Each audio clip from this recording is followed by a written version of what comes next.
Hello, good afternoon, good morning, good evening, wherever the hell you are in the world, and welcome to SciTrek on Sci-Fi Sunday, your sci-fi TV and movie channel. Today we are joined again by Harris. Not Steve. Oh, someone's repeated.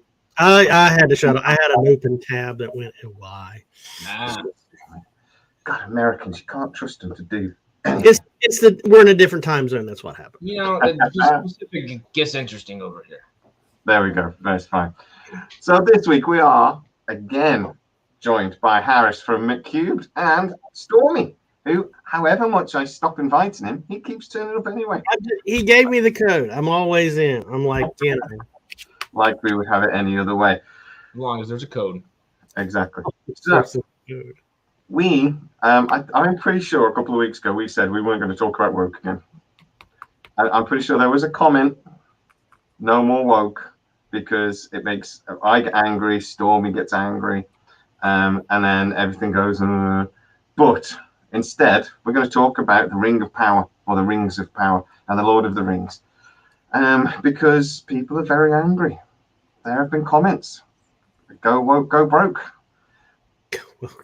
I don't quite understand it, but we'll get stuck into it. So I'm going to go the very first of all. These books were written in the 30s. They were based on Norse mythology, so there isn't a lot of color in the original movies. There's a handful of black or ethnic minority, whatever you want to call it, actors. There just isn't many. When we see the elves all lining up, it's a sea of pink faces. It just is. There's a handful in The Hobbit, but there's not a great deal. There was a little bit of an issue in The Hobbit when one of the casting directors did say one of the actors' skin was a little bit too dark to appear in Hobbit, and there's a little bit of a controversy. But so that's it. We've seen the advert. Guys, what do you think? First of all, I'm just going to ask you the question now.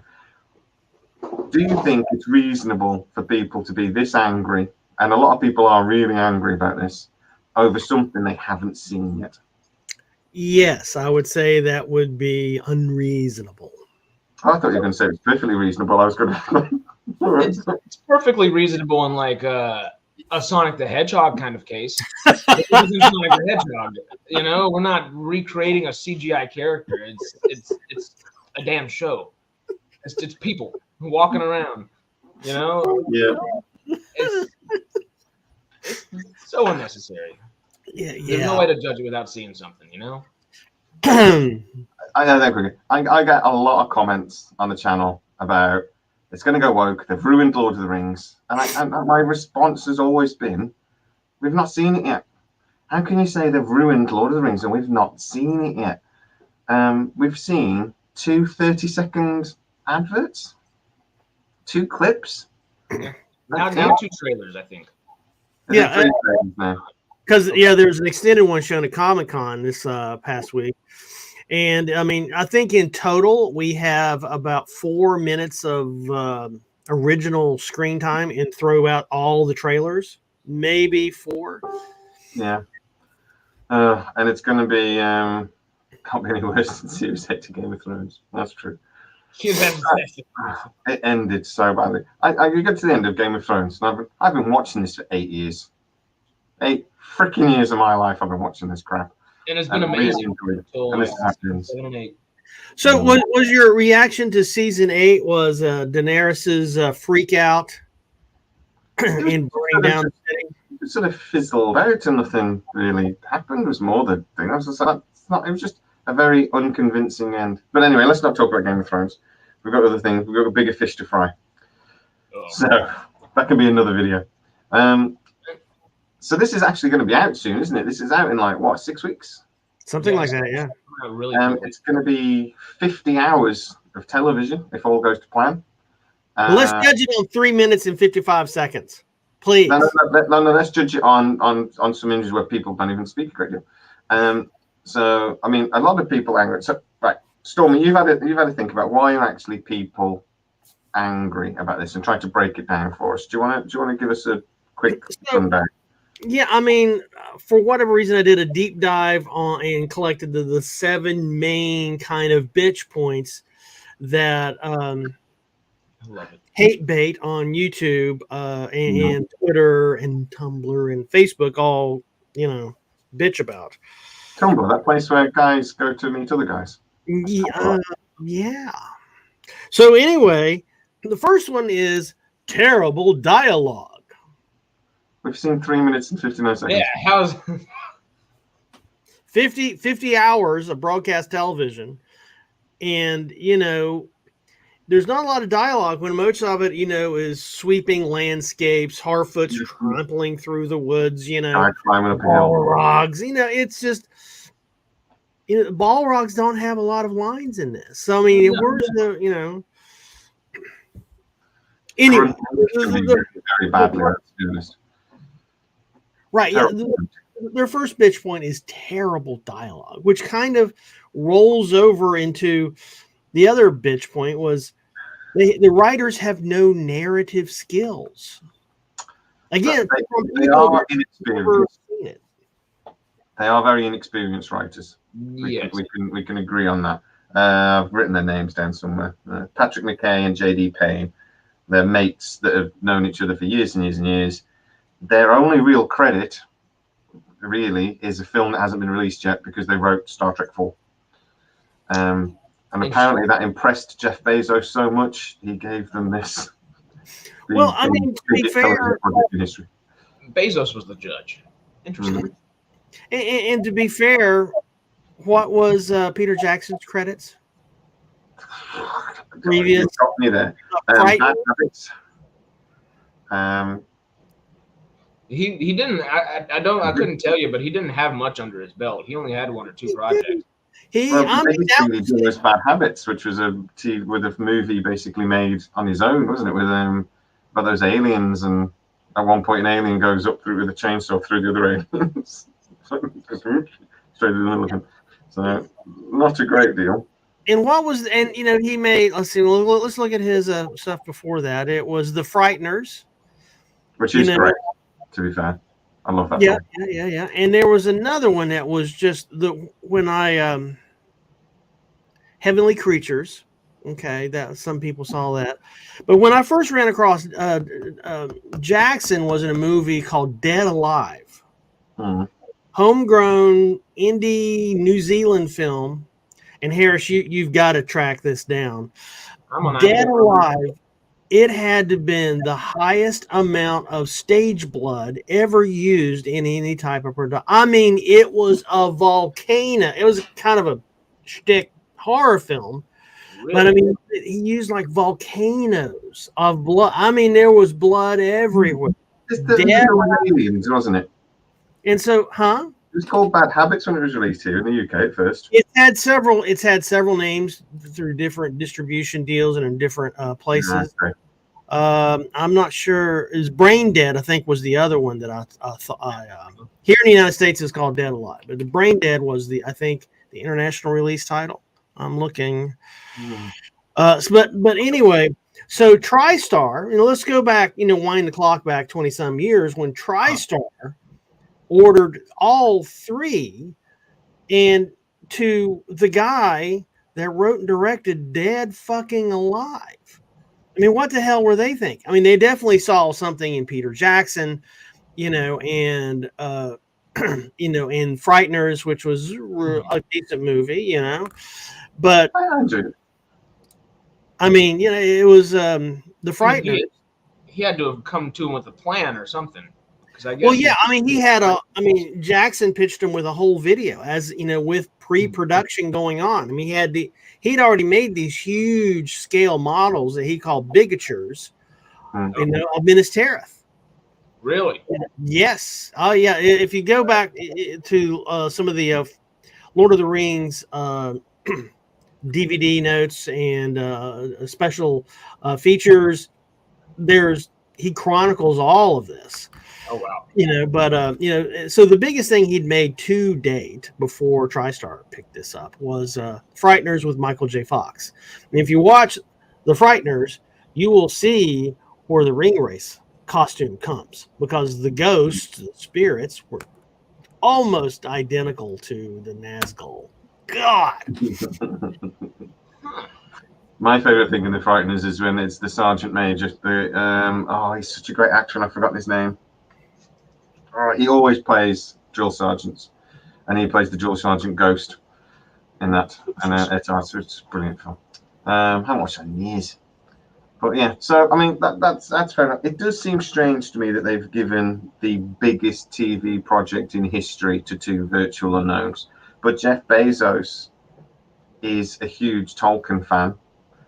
There's a story there about one of his teachers saying that at 12 years old he did like a presentation about how awesome The Hobbit was, the book obviously that he'd read, and they were blown away by it. But apparently it went on for ages.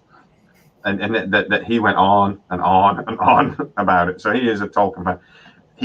But these writers, they had to pitch to executives at Amazon, and they had to pitch to the family because the family had final word on almost everything. Yes. And they had to go through the same pitch process that Jackson did. And they were harder on Jackson because, dead alive, no one's really heard of him outside, really, unless you're a film geek, outside of New Zealand. And they put them, no pun intended, through the ringer. And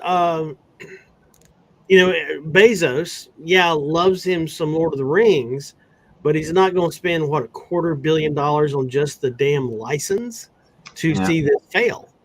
And £1 billion I spent. Yeah, and so I believe. And according to other Tolkien scholars that's met the writing team, met the producers, met the showrunners, everybody creatively responsible, seem quite happy with what they've produced, that have actually seen, some of the work, seen a few of the first episodes. Tom Shippey, who is one Tolkien scholar, we'll go back to what the hell is a Tolkien scholar in a second. He was so excited about what he'd seen back in 2019. He went on YouTube and talked about it and got himself sacked because he told that he shared a little bit too much information. But let's just quickly, a Tolkien scholar, are you talking absolute crap? What, did you get a degree in Tolkienism? Actually, you get a degree in a PhD in literature. There's people who's got PhDs in literature and study and become a scholar of Shakespeare, or there's PhDs in literature for Poe. Typically you got to do your dissertation on some writer if you're going to get a PhD in literature, historic literature, blah blah blah blah blah.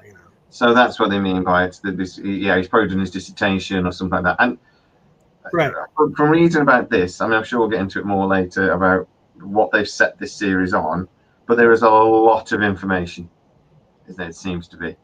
And Tolkien he didn't just write the books, he then wrote a lot of other stuff to go with it, but we'll come back to that. Okay. But just to put a pin in this thing that the writing's bad, I think is it fair to say it's crap because we've only seen 3 or 4 adverts? So how can you, and there's people that actually say a great deal in it. So how can we remotely say that?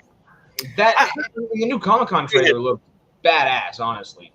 The new, I was very skeptic going in, just because it's 2 writers we don't know. But after the first trailer, I got a little more excited, and after this last one, I'm in. There's nothing that looks odd or awful about it to me at all. It looks interesting. Harris, you do look like a bloke that would say stoked. I was disappointed that you didn't go, I'm stoked, man. And like, dude, come on. Dude. You might get mad at me later. I am stoked for it, though. I am. Thank you. I appreciate that. I'm clipping that.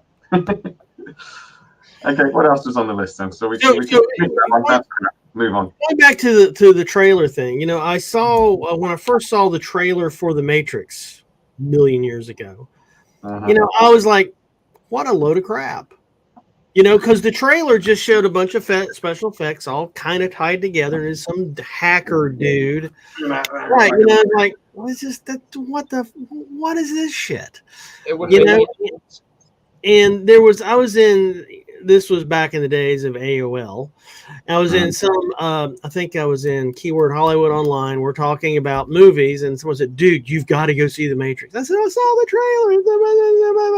No, you've got to go see it. I said, okay, fucking So I went out and seen it, totally blown away, because the trailer had almost literally nothing to do with the storyline that was The Matrix. And so I see all these people, trying to get hate clicks on YouTube with just judging the trailer, which is usually directed by somebody else or put together by a marketing team or something, not the storytellers, because they're busy making the actual episodes. Yeah. And you know how that shit goes. Yeah. And it was typically. Yeah. And it was totally separate from what the actual movie was. Now, if they did a trailer on what the actual movie was, I'd have been freaked out all beforehand. But I had to get a friend to. They have to dumb it down, don't they? A film like that has to be dumbed down for the trailer, and they have to get people to try to get bums in season. But you know what's worse than a trailer that just when you get a trailer and a film.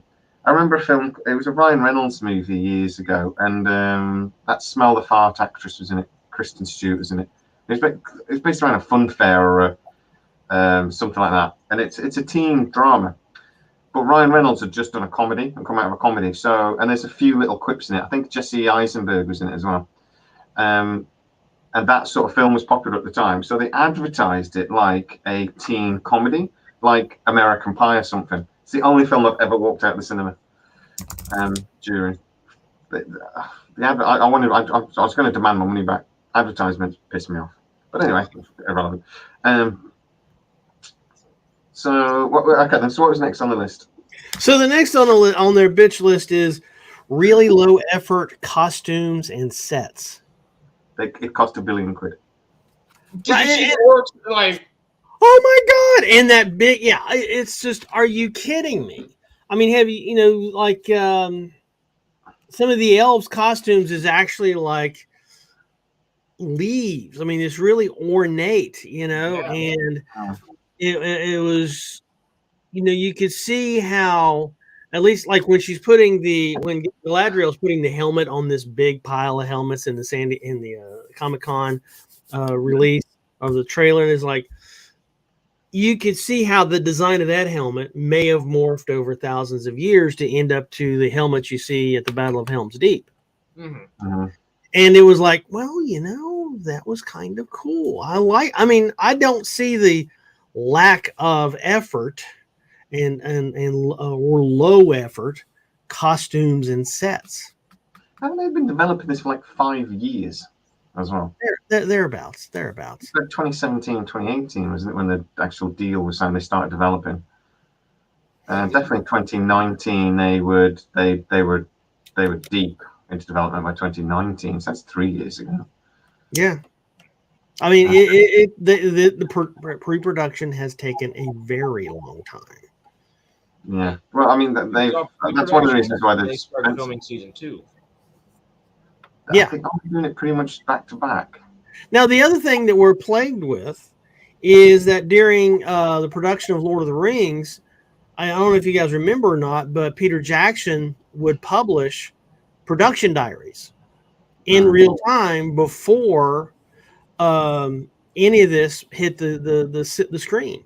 I mean, he would go backstage and he would show, metalsmiths at work making God knows how many sets of chainmail for the Rohirrim, tooling, custom tooled leather, and it's just because he showed all that in pre-production. And a lot of those have been saved, and if you get the DVDs with the special features, all of that material's in there. And but now Bezos and Amazon Prime is very secretive. So the only thing that we have to go on, I mean, back in the day, I mean, Peter Jackson just couldn't keep his mouth shut about it. But today, it's a open thing to do, I would say. I mean, yeah. I mean, and now, let's see, Jack Black, who was in Peter Jackson's King Kong. Yeah. They did production diaries for that too. And he said, "Are you sure it's okay to see my wardrobe? I mean, we haven't even released them." I mean, Jack Black talks about how crazy this is to show anything. Are you sure? Is the set behind? Do we really want to show the ship? Are really? And he was just And the guy's like, yeah, sure. It'll Okay. get people get really excited about it. I understand the Marvel way of doing it, that they want to trick people and they want to do twists and turns, they don't want to give too much away. But this Tolkien, there's so much detail and so much. But I would have thought once people started coming out and shit steering, I maybe would have gone, let's go the other way and let's release stuff and let's talk about it. Yeah, give them something to like ground the work for them. Anything. Because I mean, if they see a bunch of metalsmiths, because they obviously are going to have a bunch of metalsmiths and leathersmiths, all these different people. Show us. That's free marketing that you already have to be doing. So use it. I wonder if a lot more of it's in green screen more than so much of it was in green screen for the original trilogy, though, wasn't it? So, maybe not. But it's just like all the scenes with Treebeard with Merry and Pippin on it. That the tree was actually a real set. But the set behind, as he's walking through the forest, you've got puppeteers moving Treebeard around, and you actually see Merry and Pippin swaying. And they were in that damn tree for so long. I think one of the actors actually got injured in the screw eye because of just sitting in the damn tree so long, and the seat was so small. That would have to be invisible, wouldn't it? Yeah, I thought you were going to say that Treebeard was real for a second. I'm disappointed they said there was puppeteers. Sorry. I just assumed they. I know. No, I hate to break it to you. Sorry. Now, how big did they go on the ints this time? Because there are ints in there, and I'm waiting to see those things in a trailer. We got this much. A little grab. Oh, it looked great. Yeah. After the Battle of Isengard, I really wanted the game, the Hasbro, whoever put out the toys, wanted to come up with like an analogy with the ints in it, but like you would see with Green Army Men, like all sorts of little green charging forth with with the throwable troll or the throwable orc that you just with the orc tossing hand feature. That would have been so cool. But that would have been awesome. That would have been awesome. Yeah. So we put a pin in this one then. Are we just saying as well? Just nonsense. They're spending an absolute fortune on this for a reason. There are a lot of characters, 22 characters, and lots of different story arcs and things going on apparently. But you can see in the advert that this is not lazy production. Exactly. I think it's fair to say. Okay. The thing I would compare it to, maybe if you're going to compare it to something, maybe like The Witcher. Is it like similar, like swords and a similar sort of style for production? It's far more. I mean, I love The Witcher. I think it's fantastic and a massively expensive show in itself. Yeah, but it is a level above that. I mean, you can see that from the 3 minutes and 50 something seconds that we've seen. Mm-hmm. Different level in it, I think. Yeah. So we're doing well here. We're throwing all of these out the window at the moment. Yeah. So here's one that's totally unhinged. Go on. The claims that they are stealing visuals from other sources. It cost £1 billion. I'm just going to keep throwing out there how much this costs to make. They're not like eating gold flakes. Like, now let's not have cornflakes. Let's have gold flakes. It's $10,000 a ball. Now we've got £1 billion out of that. So when I chase this one down, I get complaints that about Rivendell would have looked a lot different. Based on what? The flavor, the aesthetic style of Rivendell, as in the Rings of Power, is not the same as the Rivendell in the Lord of the Rings. But like I said before about the helmets, you see it. You see a growth or a change in the aesthetic. Well, this group of the aesthetically challenged of individuals seem to be that's just stealing because it looks like you can still tell it's Rivendell. But it's different. They lazily just said Rivendell looks like this when it was the same fucking city as in Lord of the Rings. I mean, they did. It from other sources, and the other sources are other Tolkien sources. Right. So they took the special effects from the movie. Is that what the accusation is? Or the aesthetic, I think, because there's no overlap. You know, but again, this is Isn't that a good thing? it's the Elven city, isn't it? I'm not up on the thing. Yes. It's the Elven city, right? So they're basically immortal, aren't they? Yes. Or they live for thousands of years. So why would you think this city would change a great deal? And they're elves, dude. They you know, they say, you know, they elves live for thousands of years. Yeah. Yeah. So, but also, I mean, but you'd expect some change. But okay. Natural change over 1,000, 2,000 years. I know we're what in the second age, or maybe the beginning of the second age, somewhere close to the end of the first. It's a lot of time between then and then. Nature does things, you know. The trees grow. People and still you have the same elven characters. You still have, you know, Elrond. You still have Galadriel. Yeah. They lived in the same place. Yep, we're allowed a couple of immortal characters. They were the family allowed that. I'm very strict on other characters they're not allowed. You know, I'm disappointed we're not going to get many wizards and things. Apparently, I was just thinking. Yeah. Well, maybe. Oh, I thought the Tolkien family said no. There's not many with. Oh, I suppose we could have one or two, but it's not going to be a central part of the story like it was with. It's like Gandalf or Sauron. Yeah, because they didn't. There wasn't a lot of wizards in this village. Oh, there goes. Yeah. Yeah, J sound. Ooh. Yeah. Oh, thank God he's gone. Now still robotic. The Americans retain control. Robots. We're programmed. It's Saruman.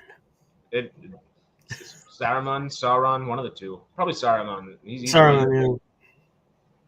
But no, do you think we'll get wizards? Maybe not in a season 1 or 2, but maybe a little further down the road. I think we get one early on. I don't think we don't get one early on, but like Jay was just saying, do you think they won't be pivotal till maybe a little later? So there's the meteor. Okay. So the remember in the crater where the meteor lands there's this guy, right, that comes out of the meteor, and this is just speculation.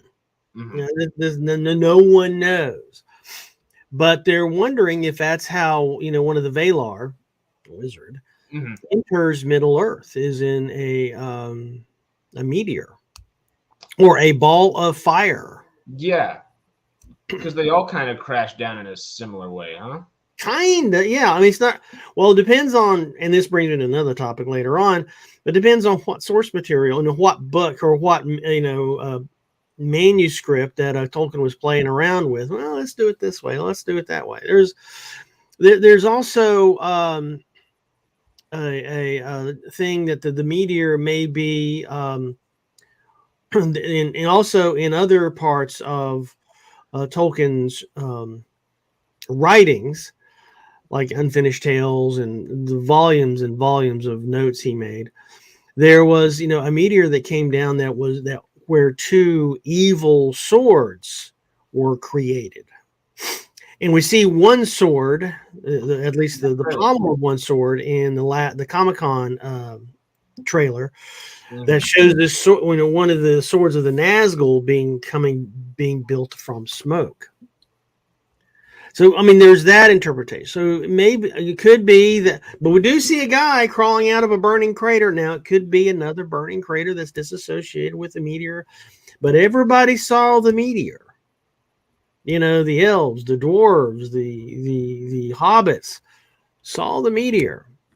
And then we see this guy coming out of the crater of the alleged meteor. So it could be. We just don't know yet. Superman. Can you hear me? Am I okay? Oh my God! You're right. Superman climbed out of a crater and he was a Kryptonian. So Superman. I'm thinking we could get the blue wizards, is my guess, because that's just what we've heard. I get hearsay, but I'm so. my fingers crossed. Oh my God. Because we've never seen the Blue Wizards yet Mm. in like anything. We know they're there. Okay. We can I'd like account a little for more the rest of Radagast, but we're not going to get any Radagast. Radagast, man. I'd love to get some more Radagast, but I don't think we're going to get any He was Radagast. a Time Lord, then he was a high as a kite wizard. You gotta love it. My favorite kind. Oh my He's a good guy. Yeah, it's just I just Radagast. love these books so much more than I you're just saying words.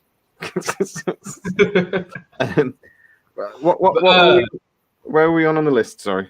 So the we were complaining about the many changes from the source material and lore, which was which one? Again, Tolkien, he wrote volumes and volumes and volumes of this whole world before he really wrote The Hobbit, and then he went, really hardcore before he did Lord of the Rings, and then later he did more and more and more, and then the Silmarillion came out. I know that when after the Lord of the Rings came out in the 50s, that there was a call for more fleshing out the history, so he wrote like 150 pages of just history. Yeah. Then you gave Led Zeppelin to sing. Okay. Well, I'll tell you what this is supposed to be based on, because I wrote it down. So it's supposed to be based on Norse mythology. It's supposed to be based in part on the Silmarillion, which is the however you say, the book he didn't finish. The letters to a biography, Humphrey Carpenter, that they got hold of, and then obviously these appendices, which are half the book. So I mean, there's a lot of source material there, but there is no actual sort of canon as such. They're taking bits from lots of different areas and building a collage, aren't they? Well, I mean, Peter Jackson did the very same thing. True. I mean, the destruction of Sauron, and the losing of the ring. I mean that was not in The Hobbit. That was not in Lord of the Rings. I mean, Jackson spent 15 was a little under 10 minutes telling the whole story of the fucking ring up until Bilbo's complaining, in his cabin about the Sackville Bagginses. I mean, he spent a lot of screen time on just telling all of this stuff, and he compressed it down. I think it's like 8 minutes, maybe. Just squeeze the shit out of it. Volumes of books, which is hopefully we'll get little inklings of, right? Which Alfredo Louis, that's my friend Lou in the comments. Actually, this would actually be the perfect thing to start with Lord of the Rings on, just chronologically.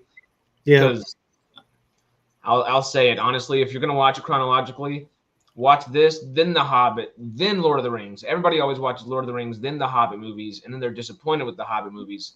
Watch Hobbit stuff first, so you're not as disappointed. They're still decent. You're still gonna be disappointed.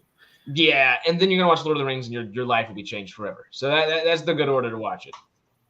Okay. Yeah. You shall not pass. I like that bit. Okay. Is it? I'm just going to say a dumbass question now, and just so you can yell hate at me if you want. Is the because it's called the Rings of Power? So is this point of this series supposed to be how the rings got made? I would say so. Partially. Okay. So I mean, I thought maybe that was like too obvious. So I assume then it would end with the battle that we saw at the start of the trilogy, then, wouldn't it? Would that be the point? Maybe. Well, again, going back to that first 8 minutes of the Fellowship of the Ring, you hear Galadriel going over, narrating how the rings came to being, and how many were gifted. There was 9 gifted to the world of men, 3 to the elves. I forget how many to the dwarf lords, but that was way back. I mean, if you want to know about the source material, that just like what Tolkien wrote and is available, there's the Silmarillion, Unfinished Tales of Numenor and Middle Earth. There's the Book of Lost Tales Part 1, Book of Lost Tales Part 2, Shaping of Middle Earth, The Lost Road and Other Writings, Return of the Shadow, Treason of Isengard, War of the Ring, Sauron Defeated, Morgoth's Ring, The War of the Jewels, Peoples of Middle Earth.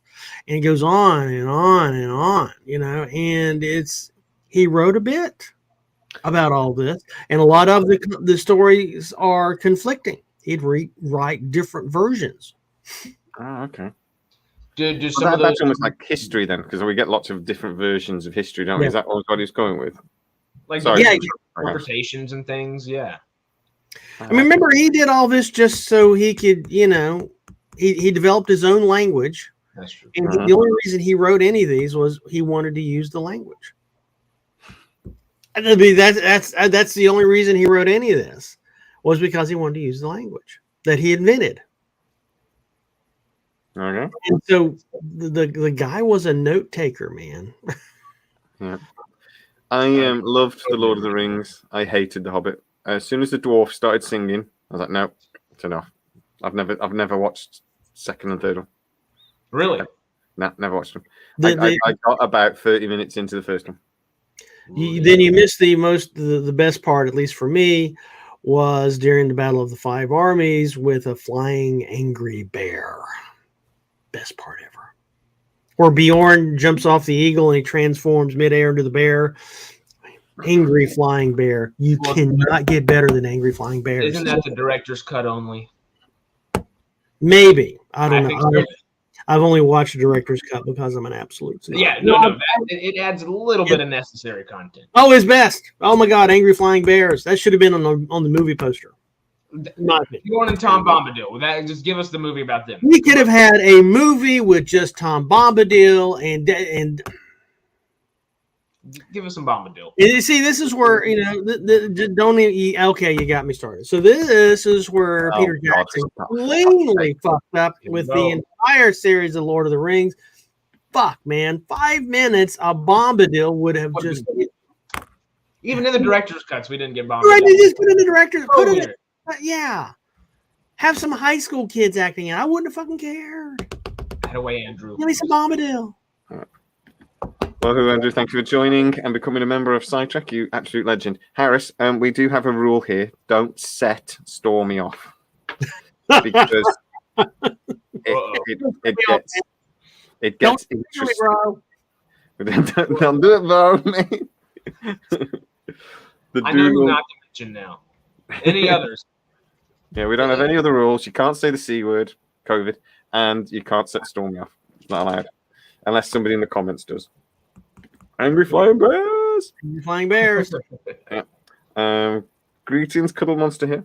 Right, so, source material. This is based on vast source material.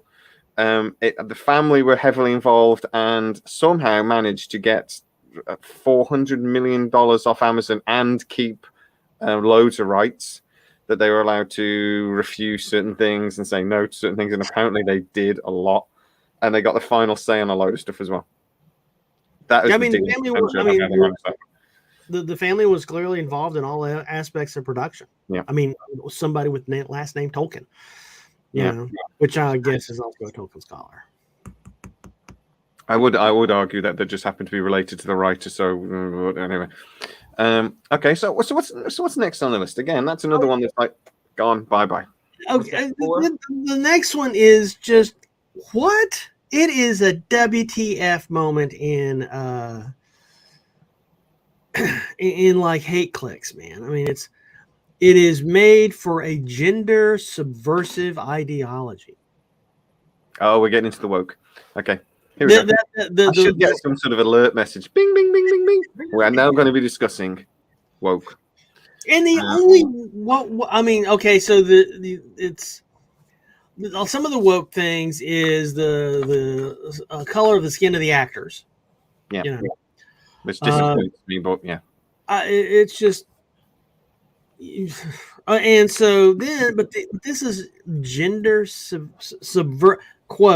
gender subversive ideology of the rings of power.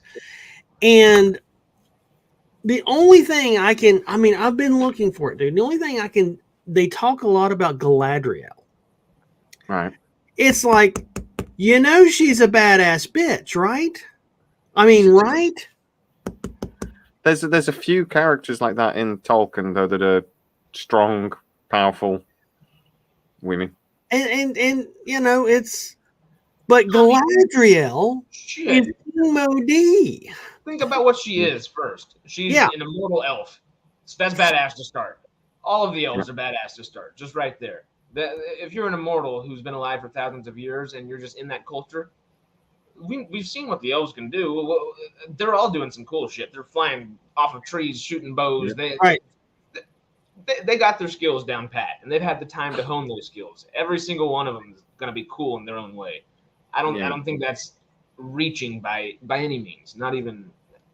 It's nonsensical. I don't know. This is wild. Yeah, and so it's the gender subversive ideology is just, where's that coming from? I mean, Galadriel. I mean, she saw the original Silmarillion trees, and I just don't get What's it. the issue with the female dwarf then? Because we don't see any female dwarfs in the first trilogy, do we? I don't think. No, they're mentioned, but we don't. Yeah, they're mentioned. Well, we don't know if we don't see them or whatever. Someone says we see one at some point. I mean, it's like, there's some female Oricai, and somebody was all offended about that back in the day. Yeah, Gavin, you have to explain that comment. So sorry, mate, I don't understand. Do you mean because she's pretty? You have to explain that comment. Why can't you portray her strengths in the books rather than makeup? I don't. If he's saying if she's just good looking, I think the actress is just naturally fairly good looking because she's the type of actress that'll take it far enough where you don't think she's good looking anymore. If you've seen her little A24 film from 2 years ago, Saint Maud, oh, it's terrifying. It's horrifying. She'll go places. She would let herself be dressed up as an orc. Like, that's the type of actress I believe she'd be. So I don't think she's like make sure I look good on set. I think they'll let her. If you could clarify that for us, Gavin, I'm not concerned because pretty actors in TV series obviously is like the way that works. Do you remember that joke in was it that Arnold Schwarzenegger movie when the kid goes into the film? What's it called? Oh, The Last Action Hero, and he's just like, why is everybody so goddamn pretty? Sort of thing, and he just like really takes it. And 555, and no, because of a power which does not have to be battle strength. She's an elf, though, and then when we see that in the original movie, I mean, she's already like one of the more powerful elves, and it's kind of She saw the Silmaril trees. Yeah, I mean, Liv Tyler's character literally like the ocean. He loses a river from it.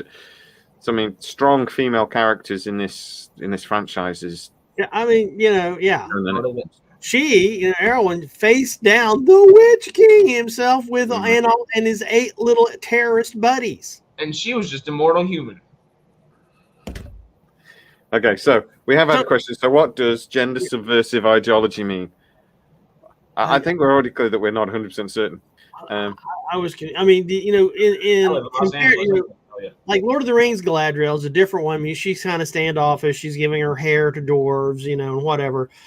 But in the earlier books, in the earlier notes, and this is just not just for Galadriel, but all elves were really dangerous. You didn't fuck with elves. I mean, remember they went to war with all sorts of people. Yeah. And Galadriel was one of the, I guess, the generals. I guess of I mean, she was always scouting. She was always on the watch when other people gave up or poo-pooed the idea. This ancient evil. Who cares? Yeah. And she was like, oh, bro, But one thing about the elves in Tolkien, this goes back to why she was so pretty. Tolkien himself. I mean, is just the elves were a fair, beautiful race, and they never got dirty. I mean, if you look at Legolas, Gimli's filthy, dirt-clotted, personages. Legolas is all perfectly clean. They must be low, don't they? That's the point of them, isn't it? They're supposed to be almost angelic.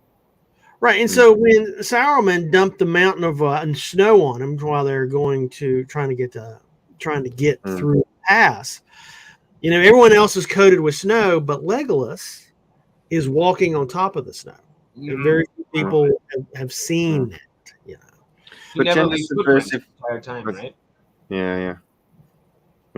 Gender subversive ideology. Let's try to explain what I know a lot in woke. We get a lot of this thing about how female characters are just powerful for the sake of it, rather than having any sort of growth. They just always do the actually perfect thing, and generally making men look stupid in the process. That seems to be quite a lot. The Rey character in Star Wars seems to be that's the accusation towards that quite a lot. That there was no development in her character. She just became super powerful. And again, to killing the Emperor, which I argued with, because I was saying she grew up. We got to remember where she grew up, and then actually when she starts to, we could talk about that, but as she starts developing the Force powers, you can see that the actress is actually very talented, and she looks scared out of her mind for most of the first half of the first and second film. But I would argue. But yeah, so I think that's where we're coming from with this. Again, Gavin, or anybody wants to get into that, if you mean a bit more than that, please let us know, and we'll try and untangle it. But basically, in this case, though, isn't it that she is an elven, and we do have that history of that, and she's super powerful because she is actually like immortal and an elven, which they all are. Isn't that fair? Again, you know, we're trying to figure out what hate mongers are thinking. You know, a lot of times that's not exactly an easy task. You know, because these are people bitching about things they have not seen. Yeah, for the sake of bitching. That's exactly what it is. They have taken. They might not have the rights to Silmarillion, but I do believe they have taken this project is inspired by that, and they have been allowed to do that, and that is part of the agreement, the deal, that they've been allowed to create a new story, or not a new story, but they've created a story from lots of, and they've been able to take from all of it and create something. It's like elements of Lord of the Rings came from the Silmarillion. Yeah, but it wasn't the Silmarillion that they filmed. Yeah, it was kind of hard to talk about any of this without going back to that original story. It's kind of just like the codex of it, huh? Like in general, the Silmarillion's kind of like the codex of Lord of the Rings. Yeah, it's kind of the predecessor to certainly Lord of the Rings and The Hobbit, and I think it goes back farther than what we'll be seeing in the Rings of Power. Yeah. So let's talk a little bit carefully, delicately about colors. Black actors, basically. We'll just say what it is. I mean, Lenny Henry, who is an actor who I adore, he's a comedian I adore. You guys won't know because he's a British guy, but he did a TV show called Chef, and it was one of the funniest TV shows I've ever seen. He played like a really stiff chef sort of thing, and he brings out this like Michelin star meal. And he was really angry all the time. And this, one of the customers, can I have salt? And he goes on this rampage. Just Google it after the show. He just has a rampage at this guy about salt. And then tells him about how this meal, and just screams at him for like 5 minutes. And then he just sits there, and then the waitress comes in and goes, "Here's your salt, sir." And he's just, "I hate you with the passion of 1,000 fires." And I've never forgotten that. I actually use that quote quite a lot. I've actually pretty sure I've used it on lives before. "I hate you with a passion of 1,000 fires." And then somebody else goes, "I'm glad I didn't ask for any ketchup on another table or something." But Lenny Henry's amazing. And he plays a half foot elder. Mm-hmm. Hobbit. Come on, man. Let's get with it. He plays an elder, though. An elder. I thought you said an elder. Yeah. But that is, if I understand correctly, Tolkien said that they had darker skin. Mm-hmm. So we're good on that one as well. Yeah, I was just about to say, like, Tolkien literally has dark-skinned people in his books. Sparingly, of course, but is it bad to... I don't think it's bad to cast more people. I don't know. especially if they're. I mean, I just don't give a shit about the color of the actors. No, I don't. I just don't. Well, the executive producer quoted as saying, let me find her, Lindsay Weber, one of the executive producers, in the stories of that one of the metaphors or one of the points of what we're supposed to learn from the Lord of the Rings is that let me find it. Races do their best work when they leave the isolation of their own cultures and they come together. Isn't that kind of the whole point of the Lord of the Rings? Is that they have the fellowship, and it's elvens and men and wolves and hobbits, and that they can only do it together. Yeah. I mean, so, but also let's remember that this was written between 1937 and 1949 in a very different culture. But this is a modern retelling of a different story that's not based on any canon we know of. So why is it a problem?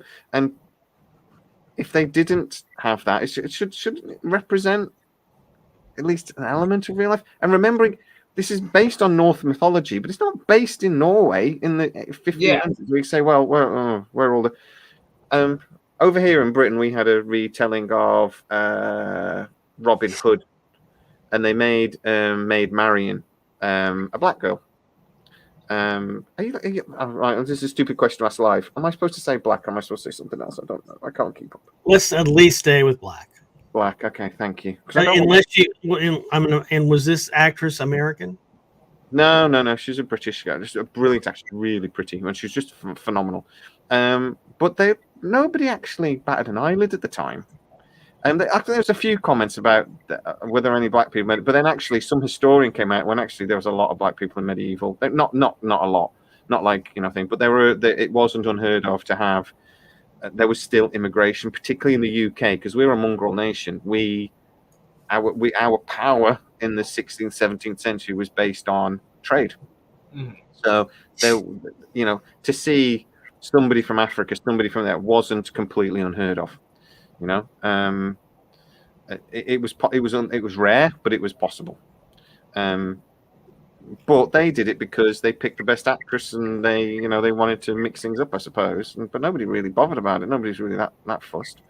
They did it in Merlin as well. They did a retelling of Merlin and King Arthur, and they just brought in some various actors. It's like I don't have a problem with it. So let's flip that around. Did anybody really bitch? I mean, there's lots of people bitched about this movie I'm getting ready to mention, but did anybody really bitch about William Dafoe's color in The Last Temptation of Christ? No, and he should have been. Because that is one Caucasian motherfucker. I mean, let's be straight about that. Better to something. I mean, Jesus wasn't white. I mean, he was a Palestinian terrorist according to the Roman Empire. Can you please stop trying to get me banned from YouTube? And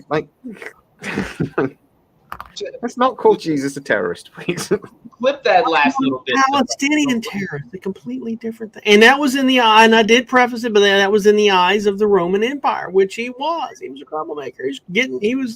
Pontius Pilate was kind of really not that happy with him. I mean, he's a pain in the ass, and he's just like, let's just nail the guy to some wood and have it done with. But William Dafoe, not a guy of color, and there was lots to complain about that movie. Yeah. I mean, I remember when I was patted down, searched when I went to go see this movie in a theater years ago.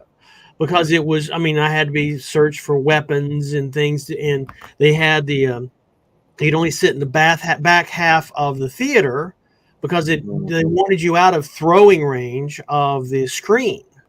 And there was crowds out in the parking lot and all up and down the road with protest signs complaining about it. After I got out, there was this one kid came up to me, tried to save my soul, and he said it was just such a terrible movie. I said, well, which part didn't you like? So I've never seen it before. That dude is probably some motherfucker now on YouTube bitching about Lord of the Rings and the color of dwarves, or dwarven women, or both, or everything. But I have to set how much swearing is in the video. Oh, okay. Thingy. So I'm just going to change the setting. I'm so sorry. You got me wound up again. I know. So anyway, let's call, Jesus was portrayed as a malcontent of the Roman Empire. Malcontent. I like malcontent. Now a better YouTube friendlier phrase than ancient Palestinian terrorist. Yes, I think so. I think that is less likely to get us banned off YouTube. Yeah. I lose track of what gets us banned on YouTube anyway. It doesn't take much all the time nowadays. Oh, that's true. That's true. Yeah. So, right. So I think we can knock that out. Right. Well, this is. I know they said they need to stick to the original material, but I would argue this is a modern project, and it's based on a made up world anyway. So how do you know what the 6,000 years before the or however many thousand years before the Lord of the Rings? I think these people getting angry and demanding that they know what everyone's skin color should be is a bit stupid. Yeah, I mean it is. I mean, talking about going back to the original source material? How many people were wound up about Romeo and Juliet and Leonardo DiCaprio?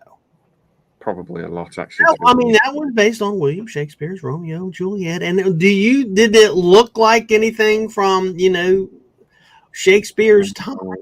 Not at all. It was just it's a modern retelling. You put up your, and when we're yelling at Mercutio to put up his sword, it's a sword 9mm gun.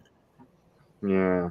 Nobody had ammo clips back in Shakespeare's time. Sorry, but no one complained about it. Oh, it was a beautiful retelling of. So I mean, if you want purity in a story, don't see the movie. Just read the books, which is fine. If you just want to read the books, that's groovy too. I can agree with that. Make a film exactly like a book or TV series exactly like a book. There's just no way. It doesn't work. Yeah, Jack Lord of the Rings didn't follow the books. Sorry. No. Here it is. Lord of the Rings and Harry Potter are probably closer than most generally, and that's might be why they're so beloved. But they're by no means the same thing. They're no means the same thing. There are lots of films that have done things, and they try to stick more closely to. At the end of the day, a book. This is going to be shocking. So like spoiler alert and all that. Books and films are different. I don't know if you knew that. But it's a different media, isn't it? Yeah, exactly. Audiobooks. Oh, that's confusing the situation. But they're a different medium, aren't they? They don't work. And sometimes you get films that they really try to stick to exactly the story thing, and they don't work, and they tend to be boring at the end because books they don't end with the big event. They whatever happens, and then they sort of have to explain everything. That's how books. That's kind of like Harry Potter at the end of the Harry Potter film is a bit weird because it's sort of like it's a bit of slightly odd, sort of like tailing off towards the end of the film. In the book, it makes sense, but they stuck to what happened in the book. So I mean, it doesn't. Sometimes, I mean, it's one reason Peter Jackson, when he changed things for the DVD version, it was because he said, DVD is a different format than the movie theater. You can do more things. You can have a longer telling of the story that will not work in a theater. Yeah, This thing already 3 hours in the theater. Yeah, I would have done it though. So you go in with one of those pee balls. I'm good. No, I'm good. Yeah, I got a catheter strapped to my leg. I'm ready. Yeah, we're here. We're gonna read the end credits till the end of time, man. Yeah. I'll pretend there is. I'll wait. You brought up something, since this is SciTrek. You did bring up something that's kind of also parallel to what we've been discussing today that happened this last week, and that was William Shatner's comments about New Trek versus Roddenberry would be spinning in his grave. Well, I don't think Shatner is a literary critic. I mean, so let me put it to you. Award-winning writer. Let's He did win a Pluto. Yeah. Mhm. But Books what was in the terms of the original series that Shatner Mm. was in, what was one of the best stories, best episodes ever? In your guys' opinion. I mean, this is not a trick question. There's a couple, isn't there? Because the Gorn one is fantastic. Gorn was fantastic. The black and white face dude is fantastic. Yeah. And that one was Spock, and when he has oh god, I forgot what it's called. When Spock gets horny. Polfar. That's not right. That's going to annoy me. But yeah, those are the ones that jump to mind. Thorian Webb. Dorian Webb was good. Yeah. Another last one. Go on then, Taris. You're too young for it. I was about to say I'm really not. I'm not all in tune with my Star Trek, sadly. No, just a second. I know. I'm the Star Wars. Fuck off, Harris. Just kidding. Oh, you shot places. Sorry, I couldn't help myself. No, it was rightfully so. On SciTrek, I don't know Star Trek. I know the new movies, and that's that. That's about all I got. Well, he's all about I'm kicking him out again. He didn't say they were good, to be fair. Balance of Terror is a great episode. Yeah, another great one. So, where are you going? So one of my favorites, along with the ones you guys have just mentioned, is City on the Edge of Forever. Right? It's a good episode. Yeah, it is a good Guardian, episode. and the Guardian has been used in other, it was used in Star Trek Discovery. Yep. And that was an episode that was written by the late, great Harlan Ellison. Harlan Ellison, one of the most Scrabble, gadfly writers, loves to sue people because a lot of times he was trampled on as a writer. And he and Roddenberry really fought tooth and nail over this script. There were so many versions of the script that they both, Harlan's version and Roddenberry's version, both won awards. But, of the prestigious awards, Harlan always got the better one. And he went on to expand it for other media. It was part of short stories, and he talked more about the Guardian in some of his short stories. But Gene Roddenberry would turn over in his grave over Harlan Ellison for what he did in The City of the Edge of Forever, one of the best loved original series episodes. And Roddenberry fought tooth and nail with all the other writers. I mean, it's if you read like some of the original cast story books that they published on, their time with Star Trek, the original series back in the 60s, they will often talk about the war between Roddenberry and the writers. Even when the writers were cranking out golden stuff, he would say, "Oh, it's not good. It's not good. It's terrible. This is going to be the worst episode ever." And so if Roddenberry is turning over in his grave over some modern Star Trek content, maybe that's a good thing because he was always belligerent with writers in the past and said, "Everything I don't care about, just give me more Lower Decks." No, I think yeah, you love Lower Decks. I do love Lower Decks. Series 3, come on. I think he'd have loved Strange New Worlds. I think he would have. But I've always wondered, what would he have thought of even the end of TNG? You can definitely tell a style difference when Gene Roddenberry was still heavily involved in The Next Generation, the first couple of series. And then when he stepped away, there was a style change. And Rick Berman and that sort of really took control. But I've always wondered what he would have thought of maybe parts of Voyager, but definitely Deep Space Nine. That is so different to the Roddenberry Trek.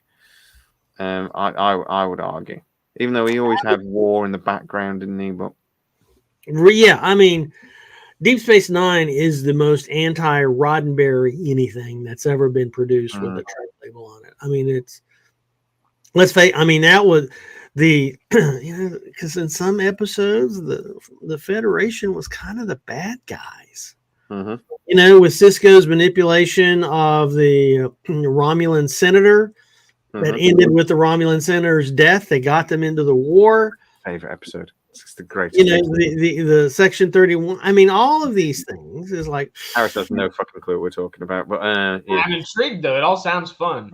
Deep Space Nine is amazing, mate. You should watch it. I've heard Deep Space Nine is one of the things to watch. Yeah, all I know is don't watch Sonequa Martin Green, which makes me sad because I do like Sonequa Martin Green. I don't know which one that is. I've never heard anyone say good things about the new one. Strange New Worlds is very entertaining. Well, no, that one I've heard good things about. Yeah. The one with Sonequa Martin Green is the captain. That one. Discovery. Discovery. I have mixed feelings about Discovery, but I am finally sitting down to watch the last series, the 4th series, and I have to admit I don't like it. So I'm a bit, but I think Gene Roddenberry would be spitting in his grave because of Discovery, because it's boring, not because of any woke nonsense or anything like that. I'm sad to say the characters are kind of boring. And Gene Roddenberry wrote characters. You know, he loved characters. He's very character driven. Yeah. So the characters in Discovery are just dull. Do they just get lost in kind of concepts? Because a lot of sci-fi does do that sometimes. Yeah, a little bit. I think they just went in a direction. They decided in a direction, but I mean, the problem is, I suppose it is a character issue for me with Discovery. That they have a set of actors and characters, and they decided those very early on.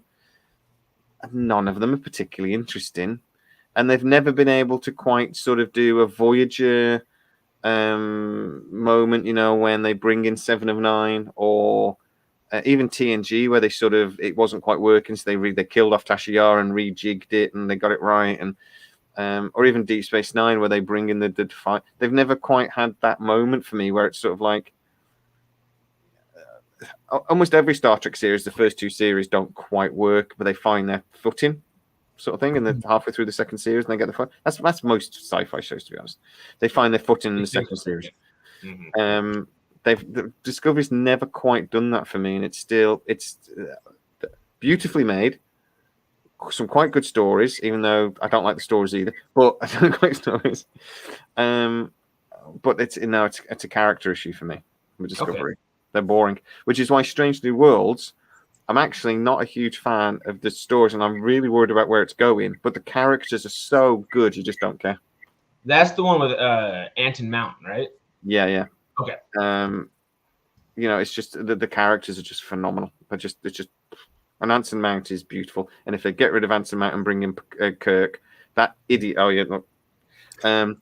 I don't like the only one I don't like is the actor they've brought in for Kirk. I don't like him.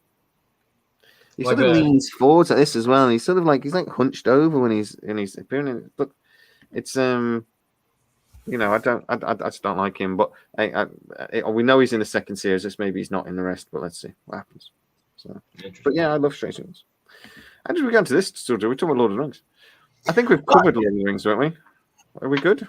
I think we're good. The Mattress 68 had a good point about Amazon ruined Wheel of Time with wokeness. I don't know if Wheel of Time is a whole other multi-thousand-page trilogy by Robert Jordan and a couple of others that completed his trilogy after his death. The biggest problem that I saw, and Mattress may want to fill me in with some of the other issues, was one of the main characters, Moraine, was having a sexual relationship with the Amarillian Seat. Well, you know, and they say, oh, that never happened in the books. Well, the books phrased it as they were pillow friends. Which I would say was a sexual relationship. Which was a sexual relationship. And later on, the widow of Robert Jordan said, well, yeah. Yeah, that's what that means. So you got to there's a lot of people, in my opinion, the problem with the bigger problem, besides Moraine sleeping with the Seat, is that Amazon did not go anywhere near where they needed to go in terms of budget for such a complex fantasy story. They did spend a lot of money on it, but they didn't seem to advertise it either. They didn't seem to push it. they didn't seem to push it, and I think the acting was good, the writing was okay, but it really, I mean, the pace was much faster than it was in the books. Well, the book, it was mostly about book 1, and there's 13 more to go at least. But yeah, I think it was the budget. I mean, it was just, and some people accused Amazon of being racist for casting Peyton Fane with a black actor. I mean, it's like the whole reverse of Lord of the Rings. It was just, you can't escape this bullshit. But I think if there's a problem in terms of Wheel of Time, it was just a lack of budget to really do it serious justice. And I loved Wheel of Time. I discovered it in book 6 when book 6 had just been published, and so I just went and bought books 1 through 5, and it was just awesome song. I didn't think the third series of Wheel of Time was coming, so that's interesting. Okay, but I didn't watch it. It didn't catch my imagination. Wheel of Time. That's where I was at. I'm just as big of a fantasy nerd as I am a sci-fi nerd at the end of the day, and if a fantasy show, the second I saw Witcher, I jumped in. I mean, yeah. Thought Wheel of Time would be something I would do that to, but it never was. And I think Amazon might have done that slightly on purpose because of I only got half an episode into Carnival Row, but Carnival Row was the fantasy that they tried right before it, and that was give Carnival Row another go. I don't know if the second series is coming. There was supposed to be, but then COVID, and I'm not sure it's going to happen now. But actually, Carnival Row is one of those series that it got better. By about halfway through the season, you'd be hooked. I actually genuinely really enjoyed it, but it took 2 or 3 episodes to sort of. That first episode I tried to watch it 2 or 3 times, and it was just dreadful. Yeah, it took a little while. There's a series on there at the moment. I forget what it's called. That's a similar sort of style to that. I can't remember what it's called, but yeah, my kids my lads reading the books, and that's a similar thing. I couldn't get into that. I tried, but I couldn't get into it. But now Carnival Row I actually really enjoyed in the end. It just took a little while. It's a slow burn. Got pretty much cooked by COVID. So many other projects have just got ruined by COVID. I don't think he said cooked. Yeah, but we're going with it because I think we've had our quota. So anyway, with Lord of the Rings, we've got that covered. I think. Wait to watch it, people. Yeah. Calm down. But I actually think it's a loud minority that are shouting about this at the moment. And to be honest, it's a stupid argument when all you've seen is 3 minutes of the adverts. So I would say. And all the same people that are probably screaming the loudest are the ones who will be the most pleased if it does do well, which will which will make them angrier and make them maybe double down, or will just shut up. I'm hoping. Not necessarily shut up. You always want good discourse around the show. But... Yeah. Is it people? Is it with some people? And I would say a lot of the subscribers, a lot of the people I talk to are really sensible, and they do think these things through. But they see other videos, and I think at least in part, just really worried it's going to be crap. They love it so much, and they're so nervous. I don't remember what it was like when the movies came out, but same thing. We were all frightened. I'm like, oh my God, someone's got a license for Tolkien. We always going back to rethinking the Ralph Bakshi version of The Hobbit. We're going, oh Jesus Christ, But it's going to be really terrible. Probably the number one fan site in terms of Tolkien is the OneRing.net, and they have the guy that runs that. Yeah, I mean, that guy has been around forever, and there was an article, and it's put out on May 10th of this year. Is titled "The Rings of Power Footage Draws High Praise from Tolkien Community." And Jay, I think I sent you this link earlier. Yes, you did, yeah. You put it in the show notes because this is the scholars, the people that are the fans that are really representative of the fans, and not these creeps that's just looking for hate clicks. That actually saw the episodes and what they they took the tour of Oxford and all that stuff. And if you read through what the OneRing.net, their editorial on this event, because they were also invited to it, and all these other scholars and fans, hardcore fans that the community of Tolkien freaks like me have learned to trust over the years. and they are loving it. You know, a lot of the fears that they had, like we all had before the Fellowship came out, loved it. They don't have those crass things that people like at Dick watch on Amazon. Oh, excuse me, YouTube put out all this hate click stuff, and it's just these are the people that have actually seen it. So doesn't it? The people out there doing videos about woke, this is woke trash, this is woke trash, they get hundreds of thousands of views. Honestly, all the top guys do anyway. I mean, because there's a lot of these videos, and it is that I mean, people love a bit of controversy, they love a bit of thing, but I kind of I'm in a bit of a thing with the woke thing. I do think there is an issue with some politics coming into some TV shows. I just don't think it's anything like as big a problem as some people make out it is. I do think there's an element, but I also think it's always been there. But I would actually say bad writing is a bigger problem. Yeah, and that's what's more standout than a lot of the woke things, because I think the quote unquote woke things that keep coming out, people complain about that do have bad writing, that maybe have lost a little bit of quality because people are focusing primarily on the politics of something instead of the story, which doesn't always. A lot of the times those things coincide, and if the writer can make them coincide, they're doing their job right. My little alliteration there, but I feel like the bad writing is a lot bigger of a deal in the wokeness of things currently, and that's what people are focusing on. And honestly, wokeness is synonymous with bad writing to me. I'm telling you, Jay, we really need to do a series. Oh, I didn't mean to step over your hair. Sorry. No, you're good. I really think we need to do a show or series of shows, and just like Gunsmoke was woke. Take shows that are beloved by every John Wayne movie ever was woke. McClintock. Woke. Sean Connery. If someone talks about Sean Connery nowadays, whoa. Yeah, just take these shows and characters from yesteryear, the golden age of radio, and just it's a new age. That's what I think. I always just wonder though. Sometimes when I watch older movies, and you sort of realise that they're talking about stuff we're still talking about now, but that they'll be talking about environmental issues or something in movies in the 80s and global warming and things like this. And we think, oh, I thought that was a relatively modern thing, maybe, not 40, 50 years ago we were talking. I'm surprised, or like things like this.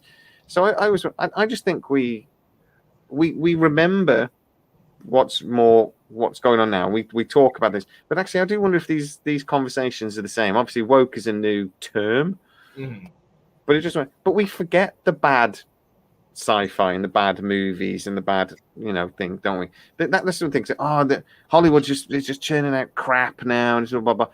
And but in 10 years' time, we'll have forgotten the crap that's made now, and we'll probably look back now and go, the golden age of DVDs or something. The golden age of cinema, they released a movie a week, the MGM and all these things. There was, but we remember the good ones. Cary Grant did like about 90 something films or something. I can name 5 or 6 of them that were actually good, and I'm a Cary Grant fan. I love Cary Grant, but he made a lot of films. Most of them were trash.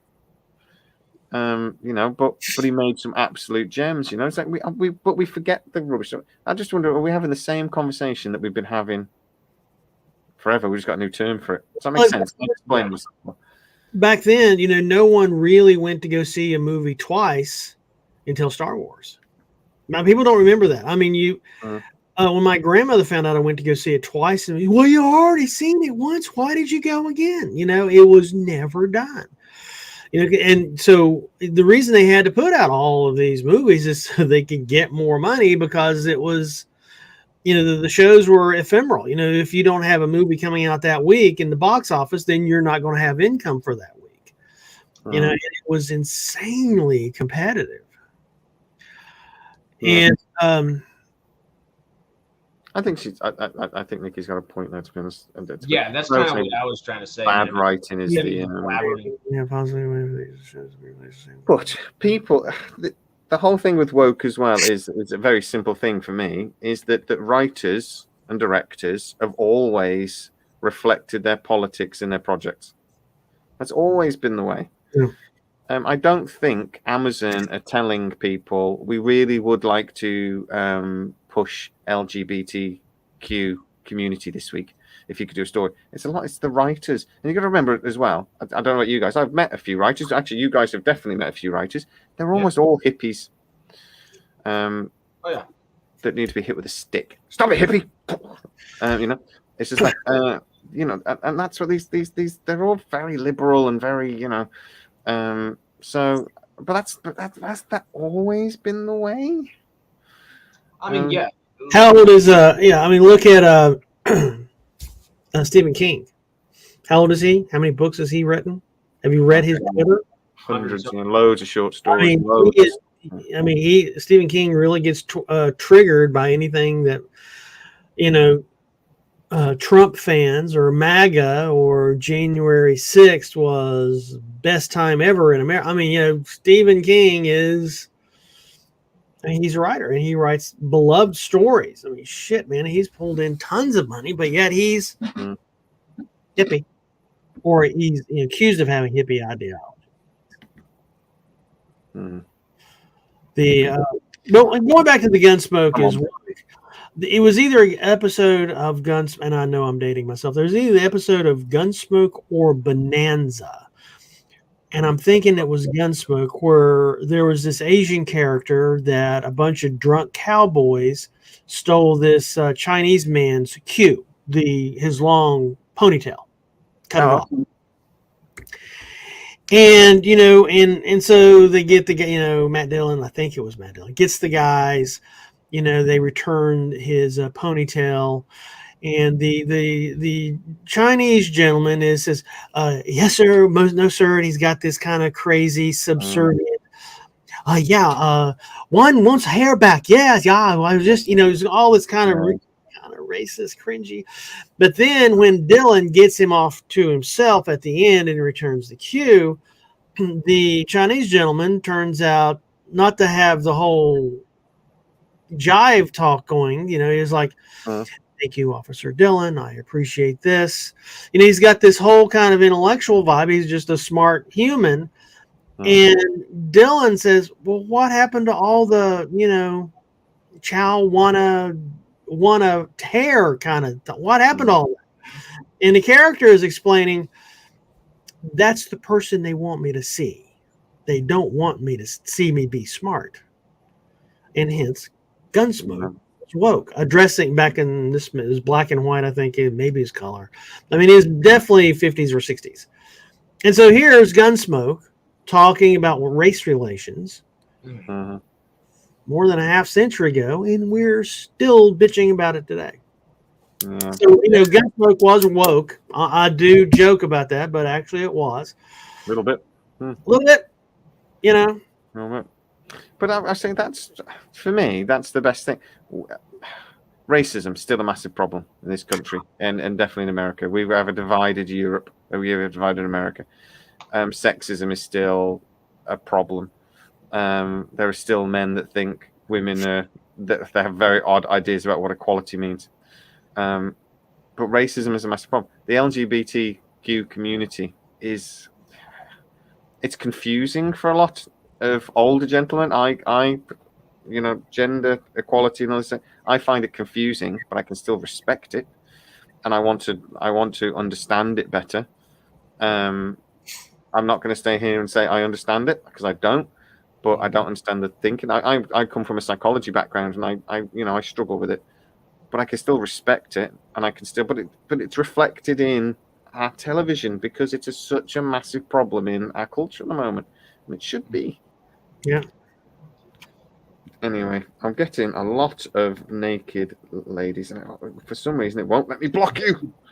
An error occurred. I keep having to put my timeout. God damn it. Well, here's this is probably something we'll discuss later on. Is like the Umbrella Academy, which now has Elliot Page instead of Ellen Page.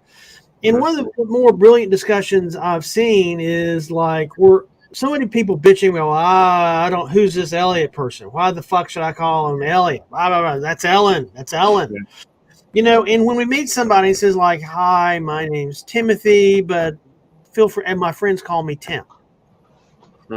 We grant Timothy the respect to like call him Tim, but for some reason we have to disrespect the person that doesn't want to be called Ellen and instead wants to be called Elliot because that's who they want to be called as. Why is that why is that the stink? And Timothy gets a pass.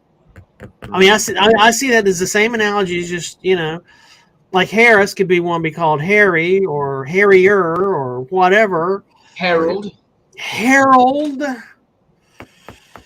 Good old English name.